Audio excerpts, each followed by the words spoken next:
Graça e paz, meus queridos irmãos. Neste momento, gostaria de convidar a todos que estão me ouvindo para abrir a Bíblia na primeira carta de Paulo a Timóteo, no capítulo 1. Se você não tem a Bíblia perto, você pode atentar o seu ouvido porque eu vou ler.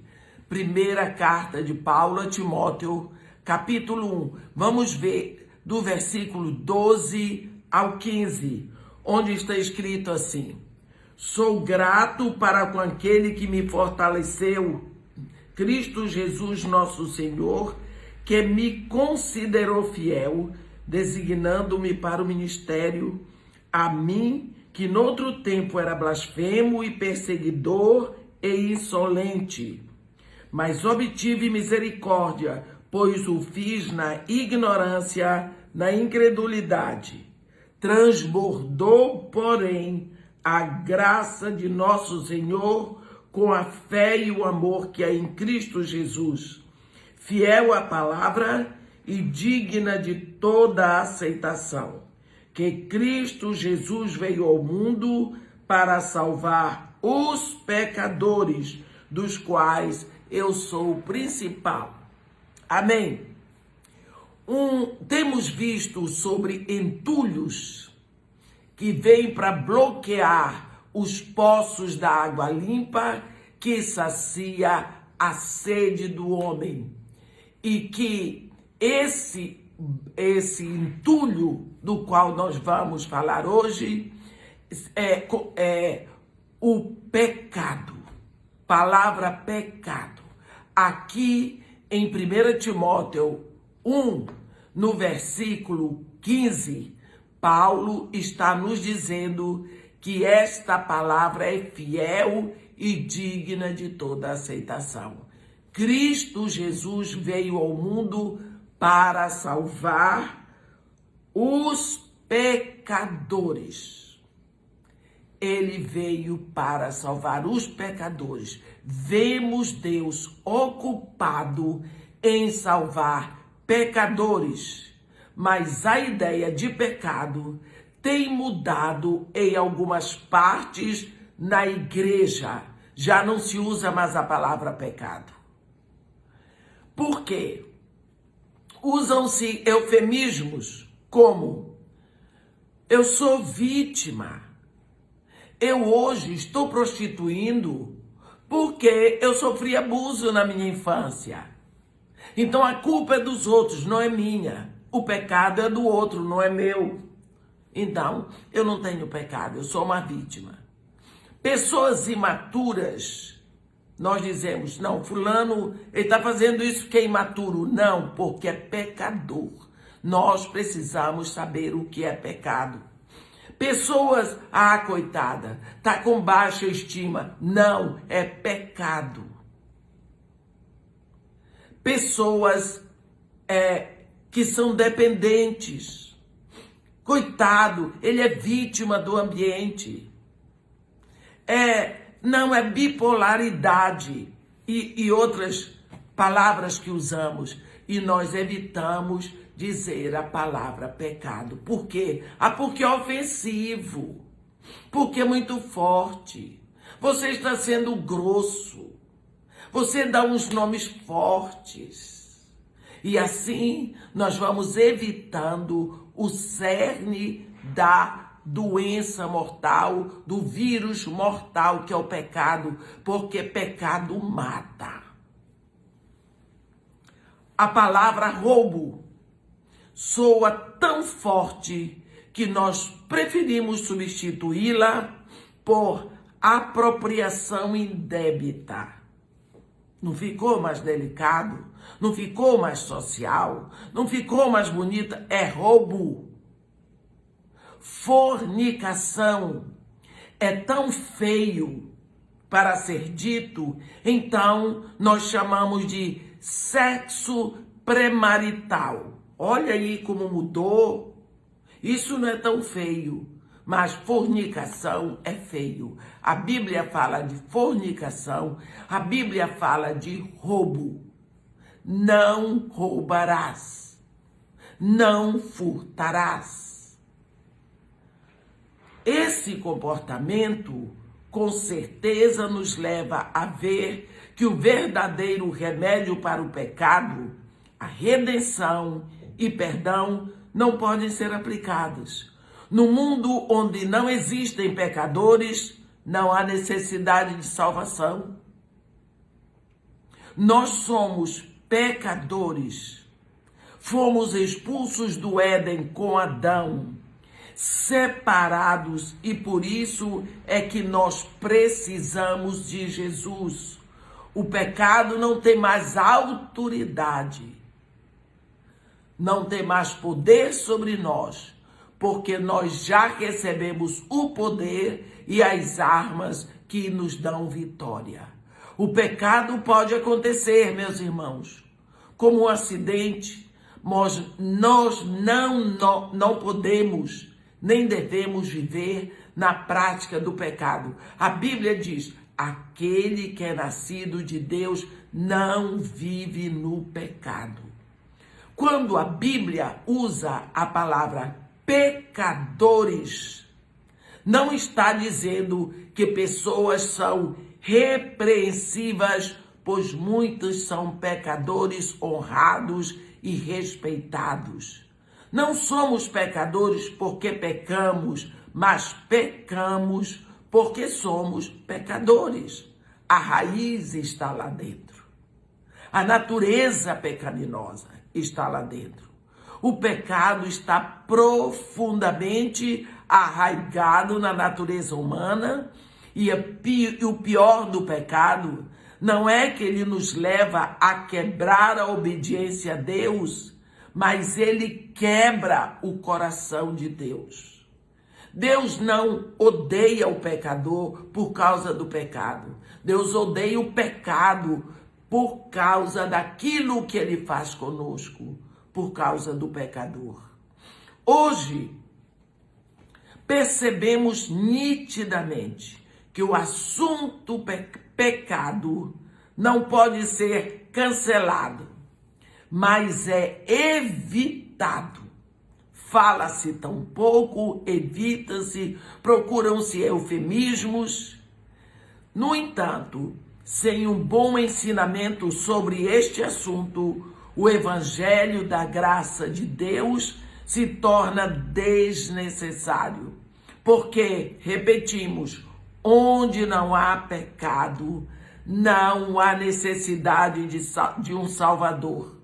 Se a igreja não está preparada para falar abertamente do pecado e definir o pecado claramente, não tem boas novas para levar. Porque não saberão explicar a necessidade de um Salvador. Não tem pecado? Para que um Salvador? Porém, até falar de reforma e reabilitação, em vez de regeneração e redenção. Botamos nomes, criamos termos mais leves, mais delicados, mais civilizados, que se diz, não é? Assim, nós pregamos o evangelho da graça barata. Nós trivializamos a cruz, o sangue. O pecado, meus irmãos, traz a morte do Filho de Deus. E isso precisa ser entendido. O Filho de Deus veio ao mundo para salvar os pecadores. A palavra pecado, a ação pecado, o pecado existe, o pecado mata. O pecado matou o Filho de Deus lá na cruz. Foi por causa do pecado. Nós precisamos falar da graça. Nós, sem explicar o pecado, é contraditório. Como você vai falar do perdão se não houve pecado? Em 1 de João 1, no versículo 8, está escrito assim: Se dissermos que não temos pecado, nos enganamos a nós mesmos e a verdade não está em nós. Somos aconselhados, aqui mesmo em 1 de João 1, no versículo 9, se confessarmos os nossos pecados, Deus é fiel e justo para nos perdoar e nos purificar de toda injustiça. Mas é preciso que você saiba, eu pequei. Isto que eu fiz é pecado. Não foi imaturidade, não foi um lapso, não foi um erro, foi pecado. Eu cometi pecado. O pecado é para ser confessado. E com todo veneno, e como todo veneno, nós não precisamos ter a consciência que não deve ser guardado, porque ele é mortal. Ele mata. Mata. Como o salmista, no Salmo 32, no final do versículo 5, ele diz: confessarei ao Senhor as minhas transgressões, e tu perdoaste a iniquidade do meu pecado. A confissão de pecados, meus irmãos, a confissão de pecados é, sim, o primeiro passo para a salvação, pois quando nos entregamos, nos rendemos a Jesus Cristo, é porque nos vemos pecadores. Deus não é contra nós por causa do nosso pecado, ele é contra o pecado por causa de nós. Eu estou sendo repetitiva nisso. O fato de hoje estarmos esquecendo de conscientizar a igreja sobre pecado não significa que ele não existe. E por isso ele vai se tornando cada vez mais aceito. Nós vamos ficando com a nossa consciência cauterizada. Não nos envergonhamos mais do pecado. E nem vamos levá-lo a Deus. Estamos numa época onde não se distingue mais entre aquilo que é certo e aquilo que é errado.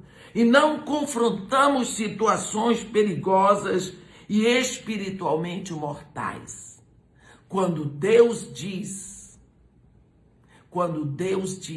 a meu povo ensinarão a discernir entre o santo e o profano. Isto está escrito em Ezequiel 22. A Bíblia ainda diz, por boca do profeta Jeremias: se separares o precioso do vil, serás minha boca. Isso não facilita as coisas para nós. Pelo contrário, a vergonha tem crescido dentro da igreja. Cada geração tem seu próprio problema. O problema desta nossa geração é diferente daquela da geração dos nossos pais e dos nossos avós. Mas há sempre uma condição pecaminosa. Antigamente, o orgulho era visto como um dos piores pecados. Agora, ele é praticamente recomendado. Aquilo que antes era uma vergonha, hoje as pessoas dizem assim: os tempos mudaram. Mas Deus não muda. Deus se move. Em Gálatas 5, de 19 a 21, o apóstolo Paulo diz das obras da carne: prostituição, impureza, lascívia, idolatria, inimizades, porfias, iras, discórdias, contendas, facções, dissensões, invejas, ciúmes, bebedices e glutonarias. Ele diz que tudo isso e coisas semelhantes a essas, ele diz: eu vos afirmo, como outrora vos preveni, não herdarão o reino dos céus aquele que tais coisas pratica. A impureza está solta nas igrejas, ninguém diz nada. A moça vai casar, está grávida. A igreja faz uma festa. Graças a Deus casou. Casamento não anula pecado. Houve impureza, houve fornicação. O casamento acerta uma situação social, mas o pecado está lá atrás. Esse casal vai para o casamento levando à morte o pecado. Por quê? Jesus Cristo mandou que se pregasse arrependimento para o cancelamento do pecado. Essa pessoa pecou. Cadê o cancelamento se não houve arrependimento? Houve casamento. E daí? Casou. Por isso, essas são práticas intoleráveis para um cristão. Também, em outras gerações, as pessoas escondiam o seu pecado. Hoje elas anunciam e até aconselham. Deixa disso.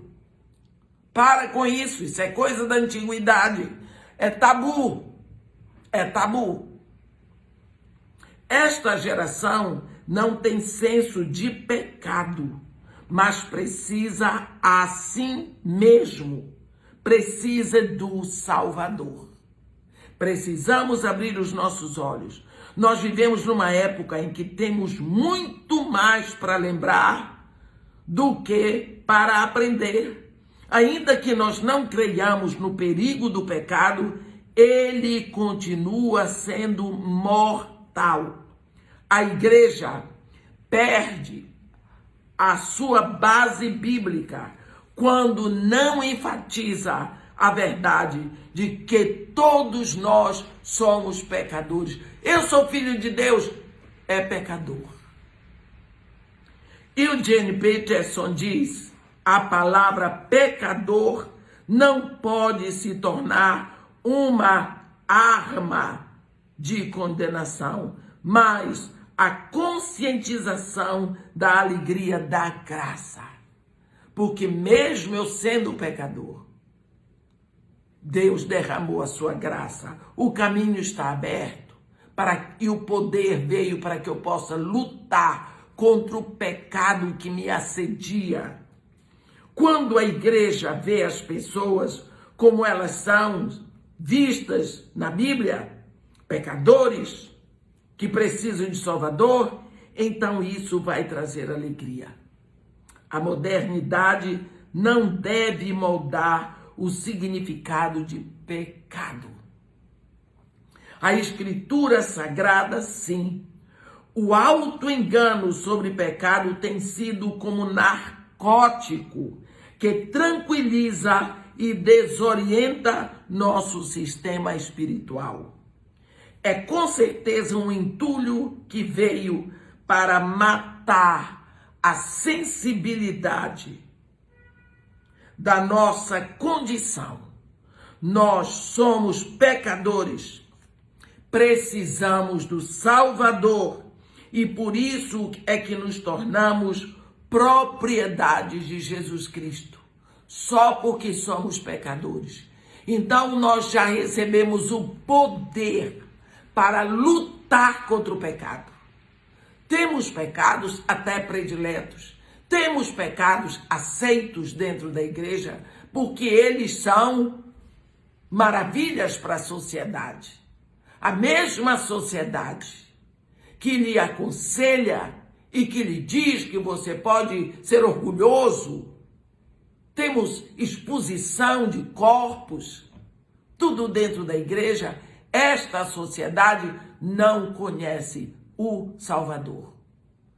Pode saber, somos pecadores.